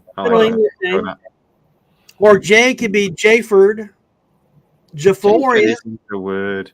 Jacquarity, you know. But he. You know what I get a lot. Somebody did this. My name's actually Jamie, but I get Jay. But Jamie Lee Curtis was the only famous Jamie when I was a kid, so I got a lot of crap for it. And there was a TV show called Jamie and His Magic Torch. I got a lot of crap for that. Shows your magic torch. Okay, not that, you pervert. But luckily there's a few more famous Jamies now. But what's your actual name? Oh, Jamie. Because but what's it short for? Jamie. Because but what's on your birth certificate? Fucking Jamie. It's not James. No, it's not James. Why would I call myself Jamie if it was James? I got that a lot. It's so weird. Yeah. Just a little bit more about me. So yeah, exactly. I would say that even if you don't understand, there's always like respect and directly contradicts your own thoughts and beliefs. I say it's not about my basic belief structure is very simple. You can do whatever the hell you want as long as it doesn't force your ideal or hurt somebody else. Yep. And I'm not more complicated than that, to be honest. I don't understand things. There are things I don't like. But that doesn't mean I think it's wrong. I just don't understand it. I don't think. But if you want to do it, I have absolutely no problem with it.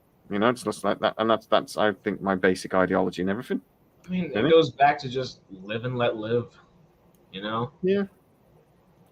Love thyself, love thy neighbor. You know, is this like, you know, Jesus said there was 2 commandments, and I've always stuck with that. That'll do me. You know, it's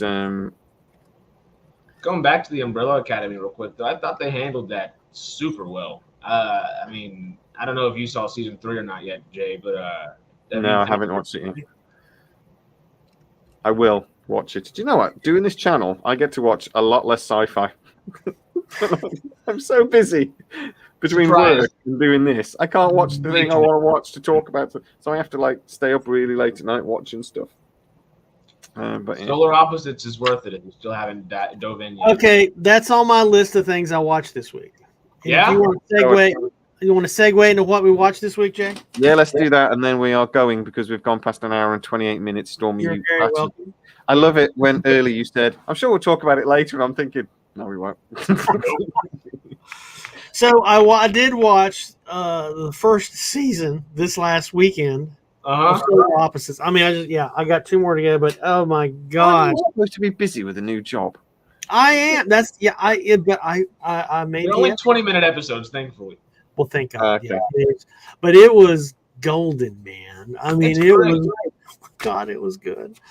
And so I kept also persevered with the Resident Evil series. That is really good, really good. I am going to disagree with you. I've not heard. You're the only person I've heard say that's good. I've not heard. I thought it was crap.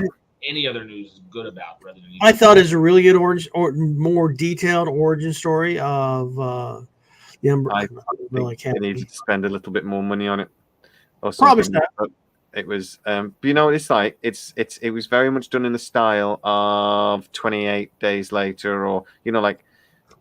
Classic zombies. So if you love zombie movies, you gotta love zombies first off. Okay. Because that's a style of I think they've actually done that on purpose. The way they start, it's like classic British zombie movies. That's how it felt to me. The problem is I don't like classic British zombie movies. Didn't have enough Simon Pegg for you? Is that what I was about to say? Simon Pegg. So yeah. I watched the first 3 or 4 episodes earlier in the week, and no, not for me. So I also finished up. I watched the season finale of Strange New Worlds.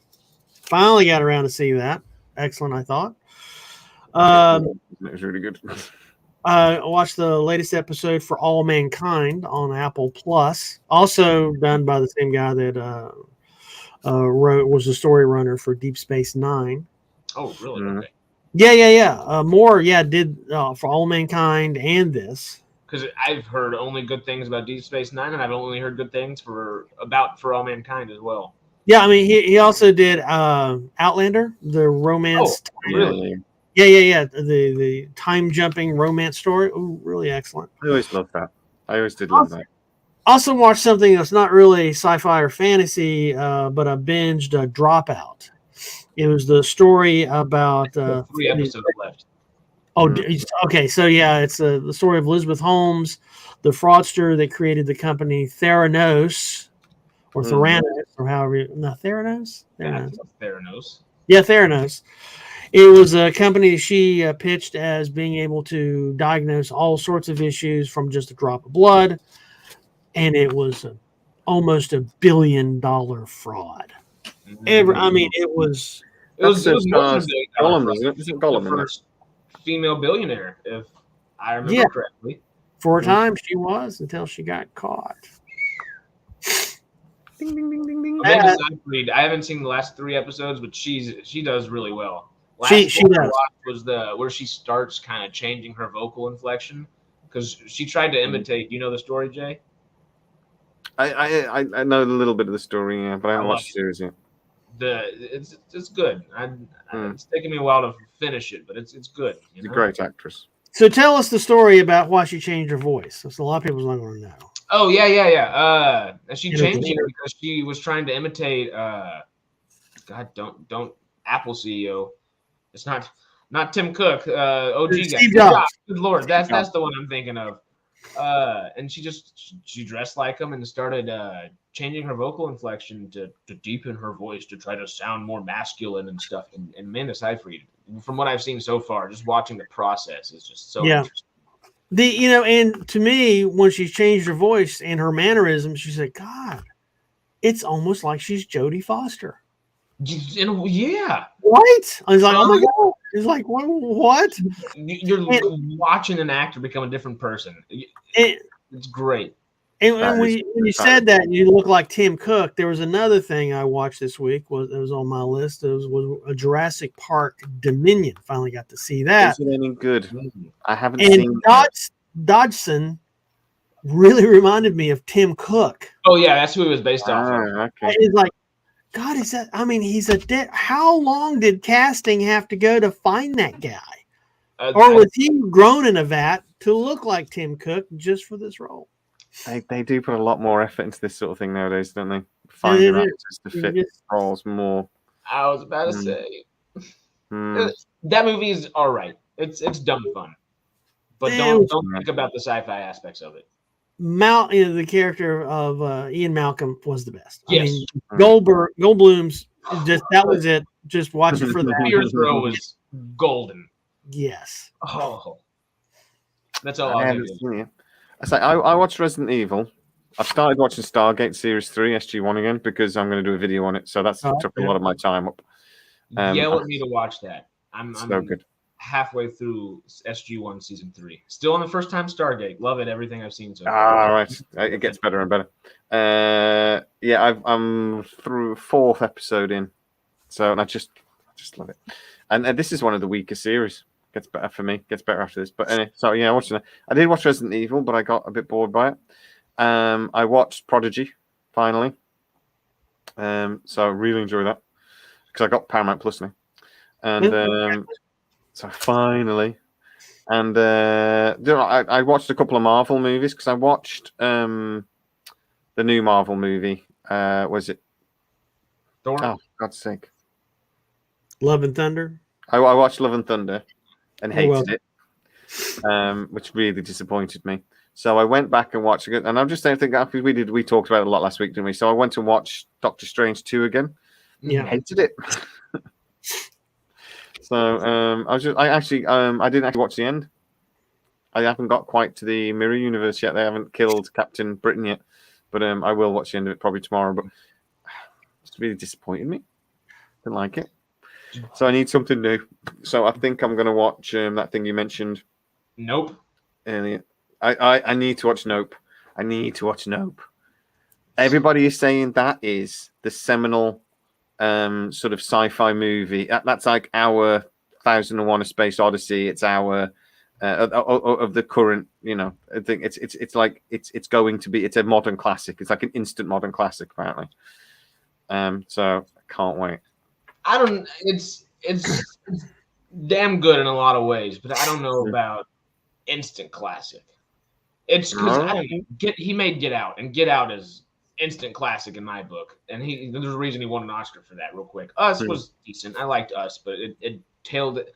This was almost the anti-Us in the way of I thought Us was awesome that first half, and then it kind of just got boring. And it didn't get boring. It just didn't make as much sense in the second half of Us. I don't know if y'all saw that Jordan Peele. Yeah, I love that. Yeah, I did. But this one is slow for the first half. There's definitely interesting things that happen. I've heard a lot of people say that 15 to 25 minutes could have been cut.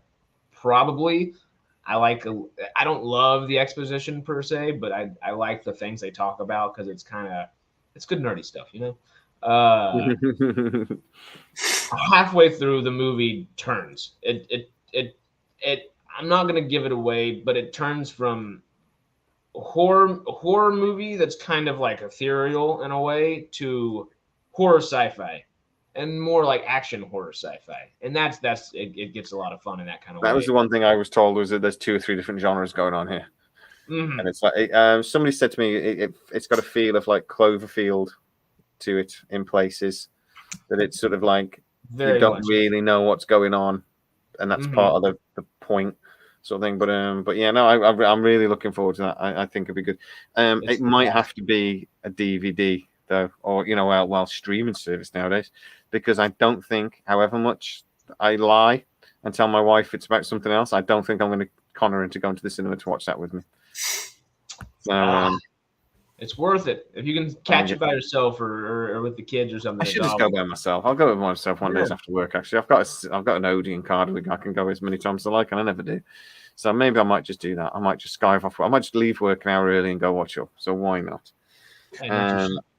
So what did we think about the Marvel announcements this week? Good titles. The titles. I mean, I like fair. We were bitching about Avengers movies. I don't know how many Avengers are left, but we've got a couple of Avengers movies. Yeah, Are they mostly dead or turned evil? It was. What Secret Wars is going to be? Do y'all know the basis behind Secret Wars? No, do not. There's Avengers, and then there's. Oh, Secret Wars. Reminds me. I do know this. I've read the comics, and I can't remember. It's I'm gonna butcher it, of course. I'll generally loosely say it, but it's like essentially it's all these multiverses coming together and having to fight each other, and yes, of course, claim kind of who's going to be the real one. I don't know. I haven't read the comics all the way, so I couldn't tell you if they're. Yeah. But what happens at the end of the day? I don't know if all these different multiverses end up getting to live in their own retrospective universe. And the Fantastic Four is really central to very much a lot of the, particularly as it gets later on. The Fantastic Four are really central to it, which is why we're going to have to get more stuff. But the Fantastic Four movie's also been announced. First bit of Phase 6. Haven't we got films through to 2028? No, we got till 2026. 2025, because Kang Dynasty and Secret Wars comes out 2025. The biggest still admission, a Hulk movie. I cannot believe they're not doing a World War Hulk. I still can't believe that. I mean, come on. I know they don't have the rights, but come on. Well, what's next month? She-Hulk. Well, yes, but what big event like SDCC that just happened, the Comic-Con, is happening next month. D23 is happening next month. And for Phase 6, they only announced Fantastic Four, then the 2 Avengers movies at the end. There's still 6 slots of films and or TV shows that need to be filled in that timeline. There was a rumor that they might be able to get around the contract by doing it as a TV show, because apparently the contract does say quite specifically that they cannot use Hulk in a standalone cinematic release. So that was the one rumor, that it might She-Hulk might go into and might set up World War Hulk. So but it would be a Disney Plus release. I think the Disney Plus, I think the TV series are great. I thought Loki was brilliant, but they would have to put a lot of money into that to make that work. That's my biggest hold up on She-Hulk, as well as everybody immediately was poo-pooing the CGI, which of course, wait till it comes out. Also, they can finish a lot off, can't they? So let's break this down, because they announced Secret Invasion, Guardians of the Galaxy Volume 3, Season 2 of Loki, which I'm really looking forward to, Blade, Echo, Ironheart, Agatha, the Coven of Chaos. Captain America have actually already been announced, though. We knew about Agatha, we knew about Ironheart, we knew about There's Captain America: New World Order, of course, She-Hulk, Daredevil, and Thunderbolts, and Fantastic Four, Kang Dynasty, Secret Wars, the Multiverse Saga, and Wakanda Forever. Not one word about Star Wars anything. Did you guys catch that? I didn't actually. It was very much a Marvel week, wasn't it? It was right, and so is the next convention going to be all Star Wars? Not one. What's going on today? Is there anything going on today at the Comic-Con? There was. They were getting on a jet going back home, I guess. We'll find out. No, it does run today. It does run Friday, Saturday, Sunday, isn't it? Mm-hmm. Traditionally, I think Saturdays are normally the big announcement day, though, isn't it? I think, traditionally speaking. But and it was comics. Did they not make? I mean, it seemed like fantasy was on Friday, comics was all yesterday. I was hoping for a nice sci-fi Sunday, but I'm Googling here to see if they mentioned anything. It's still early for any announcements, and it won't be till like 2-3 o'clock, isn't it? Normally when they. On Disney's official Star Wars Instagram, it was just like the Lego Summer Vacation. Yeah. And I don't expect them to say anything, honestly. We know what the Star Wars projects are, though, don't we? We know 2 or 3 of the TV series. We know Taika Waititi, what the hell he's going to do with Star Wars. Mm-hmm. That scares me to death now after watching Love and Thunder. I was so excited, and now I am terrified. Yeah, I'm completely the same with you. I was just like, this is genius. You Disney, you are so clever. And I'm like, Disney, you've really fucked this. And he's writing it as well, which is just rein him in. That's like we said last week. Rein him in just a little bit, just enough. Which I think the executive producers will. They'll still say it's got to be a Star Wars movie, won't they? Hopefully. I mean, in terms of Disney announcements, I think it was the biggest thing that they talked about was the National Treasure. That actually seems interesting. Yeah, they seem to be pushing that. They do seem to be really pushing it, and I'm a little bit surprised. Nick Cage isn't in it, on the directors and a couple of the producers still trying to convince him. That's the one thing that I find intriguing about it, is how much they keep pushing it as like, this is already a good series, go watch our series, but we still want Nick Cage, even if it's only for 2 seconds. We're gonna get Nick Cage. If we can have Nick Cage, find a way to get Nick Cage. And I think this will be the only project he's been offered he's not said yes to. He says yes to everything else. Honestly, ever since he lost all his money, that man has done. He just work. So lately, he's been doing fantastic, though. The last few years, I've really liked him a lot. He has done some good projects last couple of years. Yeah, I still haven't seen his last film with Unbearable Weight of Massive Talent. Yeah, I really, really want to watch it as soon as I get a chance. I never quite got a chance at the cinema. You can almost see the cogs spinning in Stormy's brain. I know when Stormy's building up. The one thing I was going to say something, then I've just gone out my brain. Because we started talking about Nick Cage. Oh no, I was going to say Dungeons and Dragons. What that actually looks Dungeons and Dragons. That does look good. I'm looking forward to that. I'm quite looking forward to that. All campy and stuff, but it felt like what a real life board game should look like. Yeah, I think it looks pretty cool. I actually really loved the very camp movie 20 years ago with the terrible actors and what was one of the brothers was in it? Was it one of those one of the Wayne brothers was in it? Yep. Yeah. I quite like it. And Jeremy Irons just so bad. It was generally a little bit creepy. Hated being there. He hated being. He was there for the check. And yeah, no, he hated it, didn't he? But I really liked that movie. The kid that starred in it, he was in some TV show before that, which I forget the name of. But I always thought he actually could go on. But I think that film completely killed his career. But he actually did a pretty good job, except for the drop into his knees. No, after Snails died. So how bad's that? I even remember the guy's character's name. But I really liked it, but I think this is going to be a serious movie, and they're hoping it's going to be a franchise on there. I think, but it looks pretty cool. I'm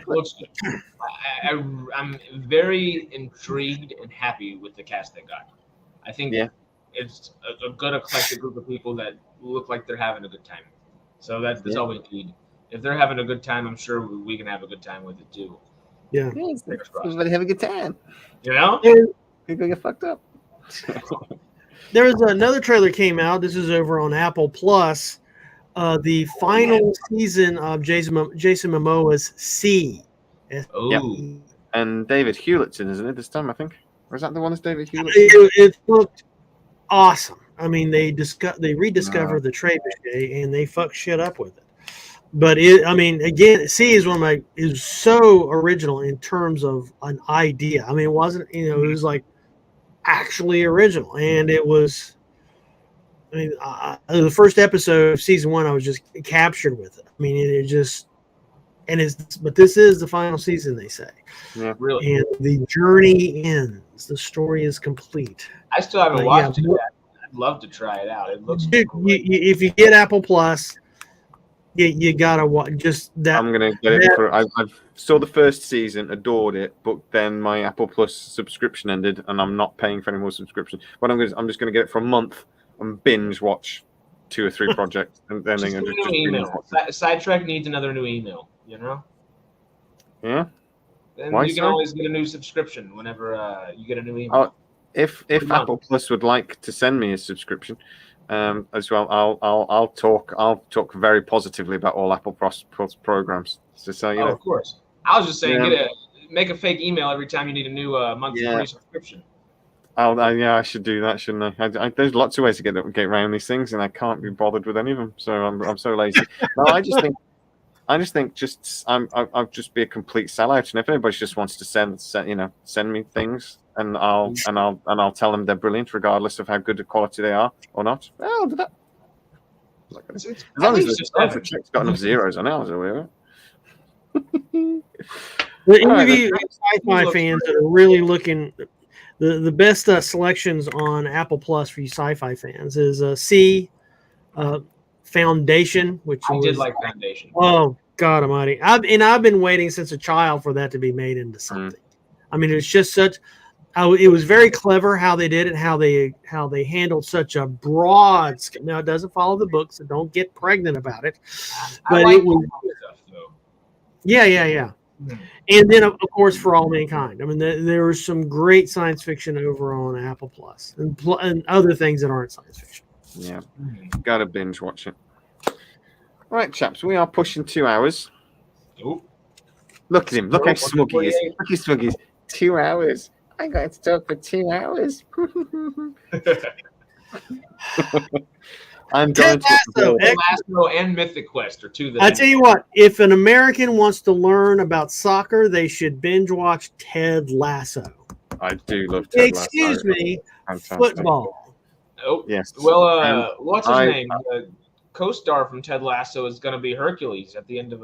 He popped up at the end of Thor. That's right. Oh yes, of course he did. Right. Yeah. Russell Crowe's little kid in the MCU now. Mm-hmm. Wasn't Anson Mount also what soccer isn't? And I'm going with soccer because I'm with 2 Americans and I'm trying to be respectful for your stupidity. Oh, we don't care. Okay. Then. Football because I actually use your feet in it, you idiots. So no, I love you all. But yeah, it's It's sort of like the counter thing, isn't it? He's so ridiculous in it. But I know I love that series. I actually like that actor. He did a movie a few years ago with Jennifer Aniston, which I really liked as well. Oh, We're the Millers. We're the Millers. I love that. Yeah, maybe the best comedy in the last decade. I love that movie because it's actually funny. And then and Jennifer Aniston does that striptease, which I'm still like, hello. Magic brings up another great show, Farscape. I mean, it's like I've been binging old Farscape. It's just the story's still there. If you want to do Muppets or you don't want to do Muppets, either is fine. But for me, that's like in the same sort of bucket as Andromeda. Yeah, it's a series that we talk about. We have so many reboots and so many remakes. So at some point, somebody will remake Andromeda and somebody will remake Farscape because they're great. And if woke was a word back in Farscape, they would have claimed Farscape was woke because it really did challenge toxic masculinity. There, I said it. Wasn't one of the characters transgender as well? Well, one was a flower. True. Yeah, there's lots going on. I mean, a Farscape, man, it crossed all the T's and dotted all the I's. In terms of alien life forms. Oh, I get so excited when we talk about the Muppets. Farscape, and it was chock full of cool stuff. It was. Damn it! You got another 3 minutes out of us. Christ sake! Out of football. Well, see, the reason we call it football is because we play it with our heads. And so we bang our head. We all suffer from concussions here, so we don't know what we're talking about. You do kick like the ball occasionally in that game, though, don't you? Kind of. Until you hit the head and drop it. Yeah. American football's one of those sports that I just watch it and I just keep thinking it's rugby for cowards. I love rugby. And then you guys play basketball. We have netball, and men aren't allowed to play it. And then you guys have baseball, and we have rounders, and we only play that as children. As soon as we don't have to play it anymore, we stop. Okay, Bob Reimersma is dead on, man, with Heinlein. There's just not enough really good Heinlein stories out there being produced. It's just Heinlein was just, he was like the Stephen King of his day. He'd write a novel before lunch. And it was just lots of stories. A lot of his projects are quite hard to sort of put into like a movie. And the translate would be a little bit difficult, I think. And when they do get translated for the big screen, they are horrible. Like the one with John Travolta, and I forget the title of it. It was just where the aliens really loved their gold, and the Travolta's alien character was kind of just locked in Fort Knox with all the gold, and it was just kind of bad. Heinlein, great writing. The translation to the big screen really hasn't been done well yet. So there's high hopes. See, we need. I almost.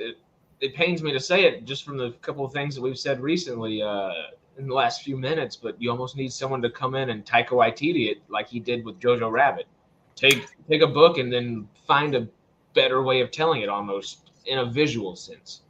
I don't know if I would trust Taika Waititi after Thor: Love and Thunder, and we'll see with Star Wars. I'm hoping. I'm keeping my fingers crossed. Wait a minute. I think that any projects by this guy, it would need to be somebody that really, really loves the source material. They can't just. You don't mean Battlefield Earth, because that was. Awful. Yeah, it was it. Yes, the abortion that was Battlefield Earth. That was so bad. Oh, it was horrible. Just, oh Lord, it was horrible. Yeah, no, it was really bad. It's one of the biggest loss in movies in history, isn't it? It's like top 10 biggest loss. Excuse me. Travolta needed a hobby, I guess. Yeah, well, no, it was Scientology, wasn't it? He was pushing the Scientology thing. So. Yeah, that's right. Yeah, Bob's all right. Yeah, he's calling us out on it. Yeah, there's L. Ron Hubbard. Yeah, it was. Yeah, that was L. Ron Hubbard. Yeah. And the one I was thinking about is Stranger in a Strange Land, which was. Really need somebody to. That'd be a good movie if somebody can make it. Strange like they've tried once, twice, haven't they? But yeah. Interesting. But will No, there ever be? that's not sci-fi. That was, to be honest, he wrote some brilliant sci-fi and then went crazy and tried to make a religion. And I'm just like, but hey, that's a quick way to get hate mail. Let's talk about Scientology for 5 minutes. God, people knocking my door. Just living in LA during like when COVID happened. When the C word happened, my bad. I already broke one. I broke both rules today. My bad. But when that happened on 4/19, which Mr. MQ, movies, money, marijuana over here, it was the day before 4/20, which is my national holiday every year. I had an appendectomy on 4/19, and it was awful. Not awful. I was literally in and out within a day. Within a day, I was back home. I made sure of it because I had to be home for 4/20. Smoking on that day was not my best idea. Besides that point, on the way home, on the way out of the hospital, I guess, my cousin came and picked me up at like 1 a.m. And we drove past the Scientology building, the big Scientology building. Terrifying at 1 a.m. So creepy. Like you could feel like the ambiance coming off of it. It was ominous. There was a giant like lion that was on one side of the building, a statue of a lion that didn't look entirely like a lion. It looks like a sci-fi creature lion. But There was my Scientology story is when I was living in San Francisco. There's this one bus stop. On Sundays, I'd go see all these movies, in all these theaters. So I would crisscross the city on the bus network. And there's this one bus stop, I'd always stop at, and then somebody would always come talk to me and just kind of try to get me into chatter. And then the bus would come, and I'd get on the bus and go wherever I was going to. Mm-hmm. I never got chatted up at any other bus stop, ever.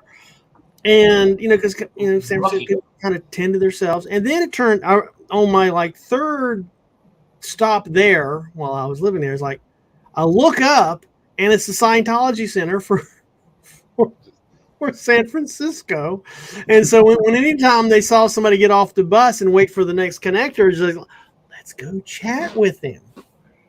And it's like, so it is really, it was just, because it was the most bizarre. How are you doing? Are you feeling okay? It's like, do I look homeless? Did the needle fall out of my arm? Why all the concern trolling? They rope you in and try to get something personal as quickly as possible. And it's terrifying. I lived right on Hollywood Boulevard when I first moved out here. Right. Every day I would walk by the Scientologist people. By a couple months in, they didn't like me because I said a few things to them every now and then. But I mean, because they're trying to get every tourist. So every time I'd walk by, I'd be like, I live around the corner. Like, stop. Like, please. And they eventually got that. But they're bad. They will talk to you. They've never really caught on here. I think there's still a Scientology building in Birmingham, which is a city just up the road from me.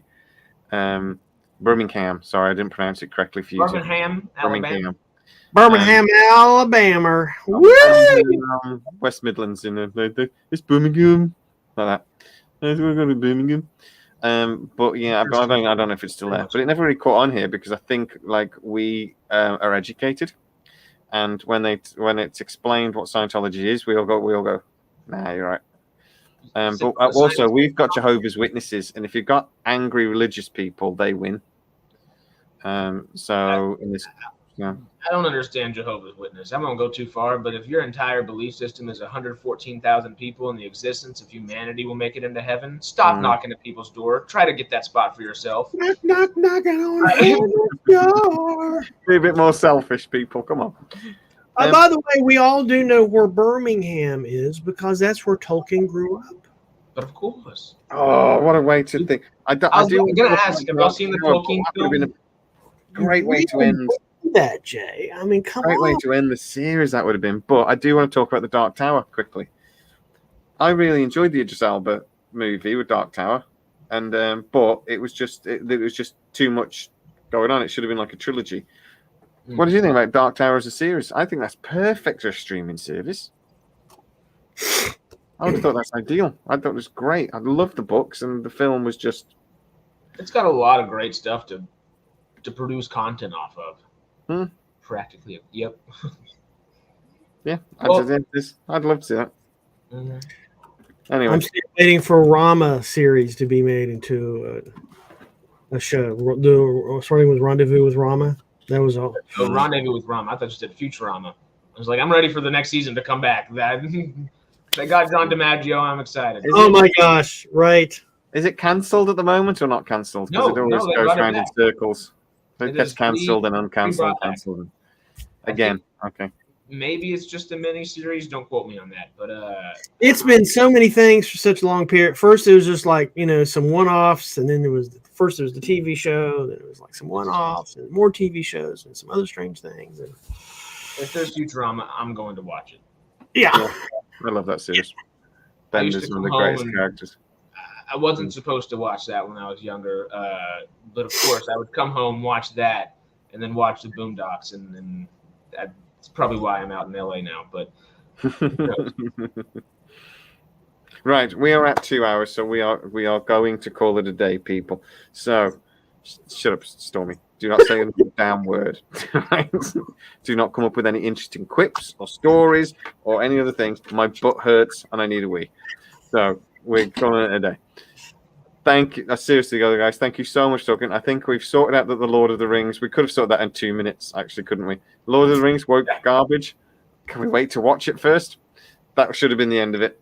But hey, we covered it. We knocked them all out the park, and then we've had. So thank you so much for joining us. So go over and I probably haven't put you in the description. I'm sorry, I only got in about a quarter of an hour before the show started, but I will put you in the description. But go over and join Stormy. Stormy's channel is actually pinned to the top of the YouTube group. It's the Resident American. I call it Resident American. So go find there. And Paris, as always, thank you so much. Go search M Cubed. He's got loads of interesting videos. He's stoned for a lot of them, but we can't hold against him. That's the way to be sometimes. And ironically, the two Americans are really from California. Well, no, he's a Texan. I was about to say, I'm from California. I live in California. We are residents of California. There we go. We're immigrants to California. Yeah, immigrants I was about to say, to California. I like that. I shouldn't talk about that. The Hotel California always. Living it up in the Hotel California. Lovely place. What a lovely place. Boom, boom, boom, boom. Goodbye. I was waiting for